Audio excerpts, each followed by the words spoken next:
Mukunda jewellery మొట్టమొదటి factory outlet హనుమకొండలోనే అతిపెద్ద jewellery mart December 14న గొప్ప ప్రారంభం. నమస్తే రమ్మగారు. నమస్తే ఏదైనా ఒక మంచి కథ చెప్తారు. చందమామ కథ చెప్తాము. ఒక ఊళ్ళో ఒక మంచి భూస్వామి ఒక ఆయన ఉన్నాడు. భార్య భర్త, వాళ్ళకు ఒక కుమారుడు ఉన్నాడు, రఘు వాడి పేరు. భూస్వామి మెల్లిగా కాస్త కాస్త కాలేసి కొంచెం పెంచుతూ భూమి బాగా పెంచాడు. బాగా పెంచుకున్నారు. ఆవిడ పాలు అమ్మేది, పెరుగు చేసి పెరుగు అమ్మేది, మజ్జిగ అమ్మేది, తర్వాత వెన్న నెయ్యి అమ్మేది. ఆవిడ జాగ్రత్త పర్రాలి. పొదపరు అవటంతో ఆ మగవాళ్ళ ఆస్తులు నిలుస్తాయి. ఆడవాళ్ళ పొదపరితనమే కదా మగవాళ్ళ ఆస్తి పెరగడానికి కారణం. అయితే ఆ ఊళ్ళోనట పేద పిల్ల ఒక పిల్ల ఉండేది, లక్ష్మి. దానికి ఒక నాయనమే ఉంది, అమ్మ నాన్న ఎవరు లేరు. పిల్ల పాపం ఇల్లు వాకిలి లేని వాళ్ళు, ఏదో చిన్న గుడిసేసుకుని ఉండేవాళ్ళు. చక్కటిది, అన్ని పనులు చేసుకునేది. అయితే ఆ ఊళ్ళో జాతర అవుతుంది. జాతర అవుతుంటే అమ్మ నాన్న ముందే వెళ్ళారు. రఘు వెనకాల ఏదో పాలు అవి తీర్చుకుని రఘు వెళ్ళబోతుంటే ఈ ఇల్లు నానుకుని ఉన్న చేలో కలుపు తీస్తోంది పిల్ల, ఈ లక్ష్మి. అంటే అన్నట్టు కేకేసేట, ఏంటి ఎందుకు ఇంకా తీస్తున్నావు, జాతరలోకి వెళ్ళవా అంటే, ఆ జాతరకి వెళ్తే కూల్ డబ్బులు ఎక్కడి నుంచి వస్తాయి బాబు, మరి ఈ కూల్ తీస్తే, ఈ కలుపు తీస్తే 2 అర్ధనాలు కూలి వస్తుంది, సాయంత్రానికి రేపటికి భోజనం వస్తుంది అనేసరికి 2 అర్ధనాలే కదే నేను ఇస్తాను, పోను ఒక జాతరలోకి వెళ్ళు, ఓసారి వెళ్ళి దండం పెట్టుకురా అన్నాడు. అనేసరికి ఆ పిల్ల ఏం చేసింది, చేలోంచి బయటకు వచ్చి కాళ్ళు చేతులు కడుక్కొని జాతర వైపుకి అడుగులేసింది. రఘు ఈ అమ్మాయి చేయవలసిన పని తను చేస్తానన్నాడు. కలుపు తీసాడు కొంత మటుకు. ఆ పిల్ల అక్కడికి వెళ్ళి జాతర దాకా వెళ్ళి ఊళ్ళోనే దండం పెట్టుకుని తిరిగి వచ్చేసారు కల్లా ఇతనికి అలవాట్లేక, ఆ పిల్ల పొద్దు నుంచి పనిచేస్తున్న పిల్ల నవనవలాడుతూ బాగానే ఉంది.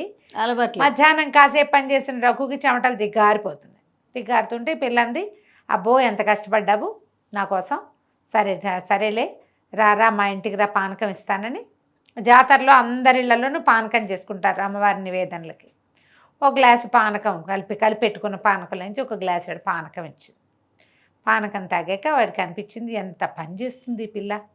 అక్కడికి వెళ్ళేసరికల్లా నాయనమ్మ రుసరుసలాడుతూ దుమదుమలాడుతూ తిట్టుకుంటూ కసురుకుంటూ ఉంది.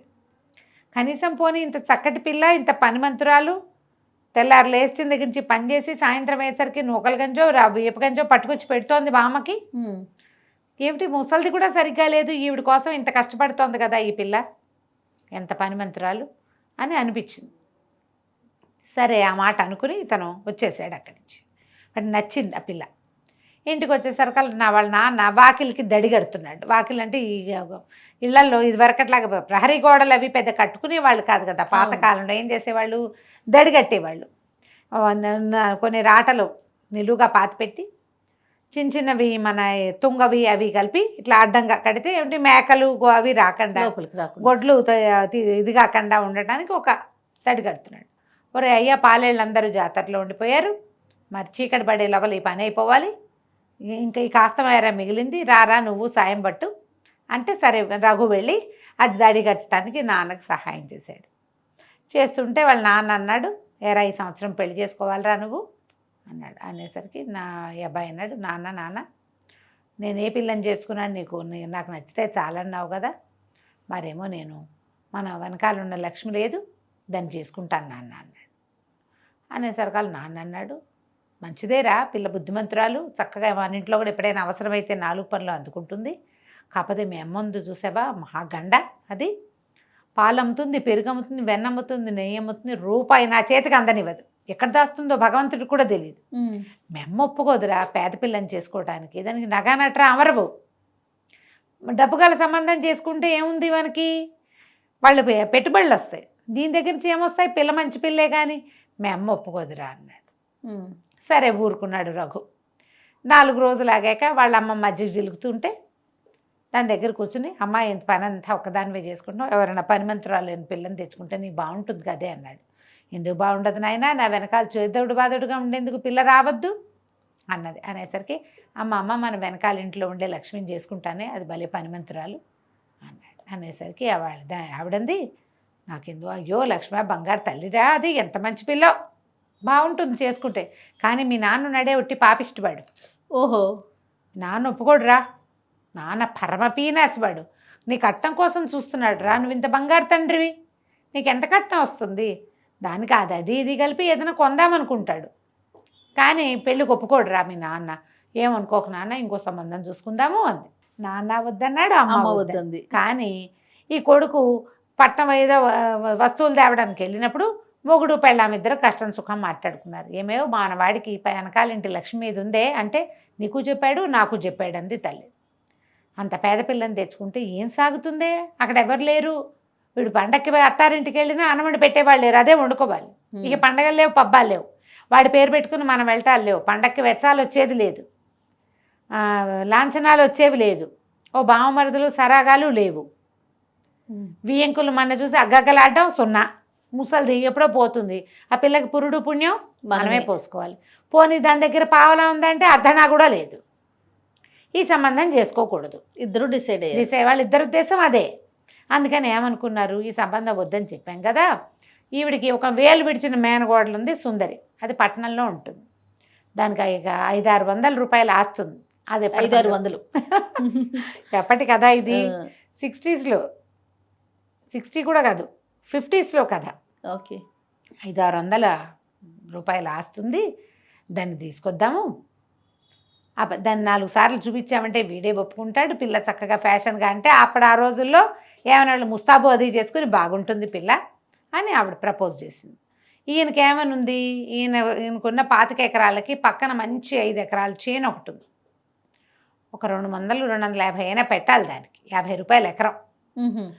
మన దగ్గర డబ్బు కదపకుండా పైనుంచి డబ్బు వస్తే అది కొడుకు పేరున కొనొచ్చని ఆలోచిస్తున్నాడు. దొరికిందే ఛాన్సు. 500-600 6 రూపాయలు ఆస్తుందంటే ఓ 250 రూపాయలు ఇవ్వకుండా ఎందుకుంటారు వాళ్ళు ముందు అని ఆలోచించి ఆ పిల్లని పిలుచుకొద్దాను. ఈయన నేనే సరుకులు తీసుకురావడానికి పట్టణం వెళ్తానని బండేసుకెళ్ళి వాళ్ళ ఇంటిపై రావే అమ్మాయి మా ఇంట్లో ఉందిగానే నా పిల్లని వెంబడి పెట్టుకొచ్చాడు. ఓయ్, పిల్ల మంచి ఫ్యాన్సీ పిల్ల, చక్కగా ముస్తాబు, అత్త ఆయన కసురుకునేది. ఏమిటి వెంటనే కాఫీ ఇవ్వవు, నిద్రలేవగానే కాఫీ ఇవ్వాలని తెలియదు చుట్టానికి అనేది. అక్కడి నుంచి పాలెళ్ళని వాళ్ళని, ఇదేంటి ఇలా ఉంది, శుభ్రంగా దుడమంటే ఇదేంటి ఇలా నుంచున్నావు, నీ బట్టలేంటి, నీ మొహం ఏంటి, నీ వాలకం ఏంటి, ఆ పంచేంటి, దానికి అంచేంటి అని తిట్టేది. అన్నిటికీ విసుక్కునేది. పాలేళ్ళు ఇద్దరు పాలేళ్ళు కూర మీ చుట్టాలమైండగా మేము పని చేయము పోవమా అని వెళ్ళిపోయారు. ఇక ఇల్లు ఎట్లా పడితే అట్లా ఉండేది. ఆ పిల్ల ఒక్క పని చేసేది కాదు, చేయించేది. అత్తగారిని అత్తయ్యని అన్నిటికీ కసురుకునేది. ఏదైనా వస్తువు అట్టించి ఇటు పెట్టమ్మా తీయమ్మా అంటే కింద పడేసేది. ఎన్ని పగలు కొట్టేదో. తన బట్టలు తను ఆరేసుకునేది కాదు, ఆరేసిన బట్టలు తీసేది కాదు, మడత పెట్టిస్తే లోపల పెట్టుకునేది కాదు. అవన్నీ ఎవరైనా చెయ్యాలి. వీళ్ళకి విసుగు పుట్టట మొదలుపెట్టి, ఏం పిల్ల ఇట్లా ఉంది, ఇల్లంతా ఆగంగా, దీని డబ్బులుంటే ఉండొచ్చు కాక, ఏం చేసినా దానికి నచ్చేది కాదు. అంతకుముందు వీళ్ళు పొట్లంగా ఓ పప్పు కూర చారు పెట్టుకునేవాళ్ళు, కూర చారు చేసుకునేవాళ్ళు. ఎప్పుడో పండక్కి పబ్బానికే వీళ్ళు పులుసు చేసుకునే అలవాటు. అది దానికి రోజు పులుసు కావాలి, 10 రకాల ముక్కలు కావాలి అందులోకి. ఆవిడ చక్కగా వెన్న వైనంగా కరపెట్టి కొడుకు ఇంత చిన్న వెన్న ముద్దుంచేది. ఇప్పుడు ఆ మాత్రం ముద్దుంచితే కానీ దీన్ని కుదరదు, ఇది ఒంటికి కూడా వెన్నే రాసుకుంటానంటుంది. ఓకే, వెన్న వ్యాపారం పోయింది కదా, వెన్న పోయింది, నెయ్యి పోయింది. పిల్లకి ఎంతసేపు పొద్దున్న గ్లాసెడ్ పాలు కావాలి, ఏదైనా పాలు గిన్నె అవి అప్పచెప్పామంటే పిల్లిగా పెట్టేసేది ఆ పాలన్నింటినీ. ఓహో, విసుగుపుట్టిపోయింది వీళ్ళకి. అయితే ఒకనాడు ఏమైంది, ఆయన ఒరే అదేదో చేలో పని చేయించాలంటే నాకు కుదరదు నాన్న, సుందరికి ఏవో కావాలట, అది పట్నం వెళ్ళి ఏమిటో తెమ్మంది అన్నాడు అని బండేసుకుని వెళ్ళిపోయాడు. పట్నం వెళ్ళిపోతున్నాడు కొడుకు.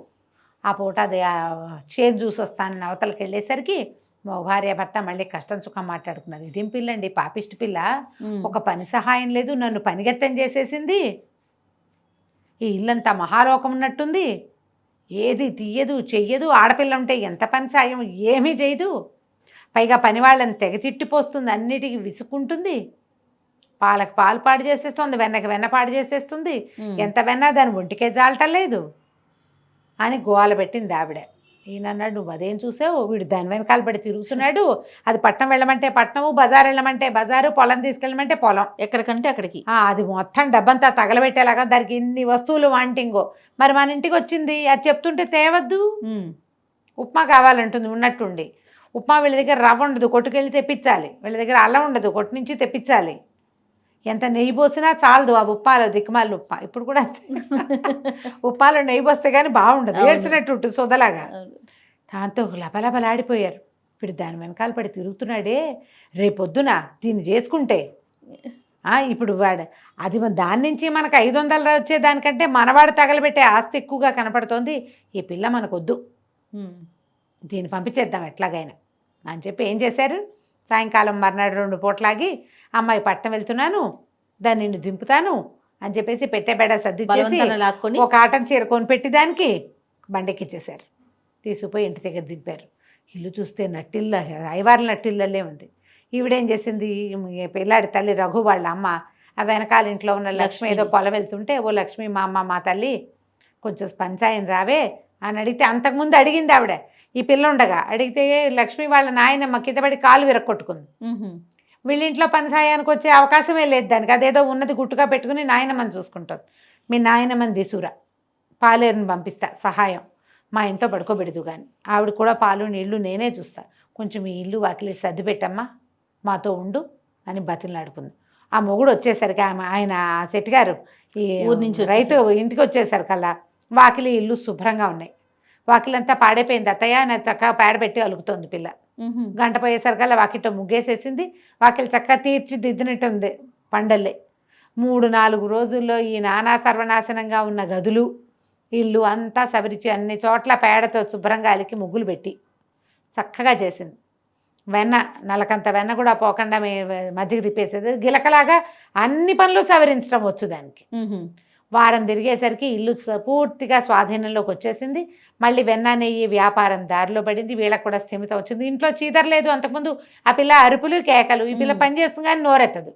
వారం తిరిగాక ఈవిడే వాళ్ళ నాయనమ్మ దగ్గర కూర్చుని, ఎందుకమ్మా పిన్ని ఇట్టా పడి ఉండటం, పై వాళ్ళ ఇంట్లో ఉంటున్నానని నువ్వు బాధపడద్దు, మనం ఒకటి, లక్ష్మిని నా కొడుకు చేసుకుంటాను, నువ్వు అవునని చాలు పెద్దదాని మీద అవుననిపించేసుకుని కొడుకుని అడిగారు, ఏరా లక్ష్మి బంగారు తల్లి దాన్ని చేసుకుంటామని నేను ముందే చెప్పాను, మీరే వద్దన్నారు, ఆ సుందరిని తెచ్చారు, దాన్ని చచ్చాను దాంతో నేను అన్నాడు వాడు.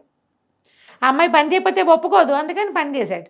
ఆ అమ్మాయి అనుకుని వీళ్ళు పొలం పుట్ర రాకపోతే పీడా పోయి ఇల్లు బాకిలు శుభ్రంగా ఉంటే చాలు, కనీసం వేళకి తిండి పనిమంతతనం కావాలని అనుకుని ఆ లక్ష్మిని ఇచ్చి ఆ రఘుకి పెళ్లి చేసేసుకున్నారు. చాలామంది జయ మరి ఇటీవల కాలంలో ఎలా ఉందో తెలియదు కానీ మరి ఐడియాస్ పెద్ద పెద్ద సంబంధాలు కావాలి, ఆడపిల్లలు పైళ్ళ నుంచి తెచ్చుకోవాలనుకుంటారు. మన లెవెల్కి చూడరు, చూడకుండా హై లెవెల్ తెస్తే వాళ్ళకి పాపం వాళ్ళ జీవితం వేరు, వాళ్ళ లెవెల్ వేరే లేనప్పుడు వాళ్ళు వేరే దాంట్లో పనిచేస్తారు. తప్పు పట్టడానికి లేదు, వాళ్ళని అనడానికి కూడా వీలు లేదు, వాళ్ళ ఇష్టం వాళ్ళది కదా. అందుకని ఏంటి నేల విడిచి సాము చేయకూడదు ఎప్పుడు కూడా, అంతే కదా. అవునండి, ఆలోచించండి. పెళ్లి సంబంధాలు చూసేటప్పుడు జాగ్రత్తగా మీ వాంటింగ్స్కి సరిపడా అవతల వాళ్ళు ఉన్నారా లేదా అనేది ఆలోచించండి. అమ్మాయి అబ్బాయే కాదు, వాళ్ళ పరిసరాలు పరిస్థితులు కూడా ఆలోచించాలి, అవి కూడా కావాలి. అయితే ఇదివరకట్లాగా తెలిసిన వాళ్ళ సంబంధాలు చెప్పడం ఈ రోజున లేదు కదా. మ్యాట్రిమోనియల్స్లో చూస్తాము, ఏదో 4-5 మ్యాచింగులు చూస్తాం. అసలు మ్యాచింగ్ ఏంటంటే కంపాటబిలిటీ. కంపాటబుల్ థింగ్స్ ఎప్పుడు వస్తాయి, ఒకే రకమైన వాతావరణంలో పెరిగితే కంపాటబిలిటీ ఉంటుంది అనుకుంటున్నాం. కనీసం అదే కొంచెం దాని గురించి కూడా ఆలోచించి చేసుకోండి పెళ్ళిళ్ళు. కంచికి మనం ఇంటికి. నమస్తే. నమస్తే.